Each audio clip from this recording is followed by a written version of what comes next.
Hi hello గప్చుప్ lovers.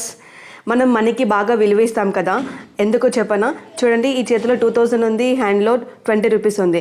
మనం ఈ 2000 పెట్టి ఏమన్నా డ్రెస్ కొనే ముందు దాని క్వాలిటీ గురించి చాలా ఆలోచిస్తాము.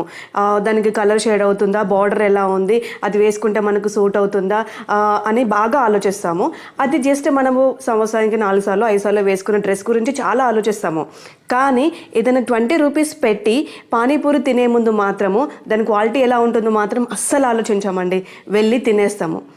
చూడండి, ఇప్పుడు 20 రూపీస్కి వాల్యూ ఎక్కువ ఉందా, 2000కి వాల్యూ ఎక్కువ ఉందా? 20 రూపీస్ పడుతున్నాం కదా అని ఎక్కువ ఆలోచించము, వెళ్ళి తినేస్తాము. కానీ 2000 పెట్టే ముందు మాత్రం చాలా ఆలోచిస్తాము ఏ ప్రోడక్ట్ కొన్నా కానీ. నా ఉద్దేశం ఏంటి అంటే, బయట ఫుడ్ తినే ముందు మాత్రం క్వాలిటీ చెక్ చేసుకొని తినండి. Not only panipuri, A food అయినా కానీ క్వాలిటీ చెక్ చేసుకొని తినండి. అదే మీ ఆరోగ్యానికి చాలా మంచిది. ఇలా మనీకి వాల్యూ ఇవ్వకనండి, క్వాలిటీ ఆఫ్ ఫుడ్ తినండి.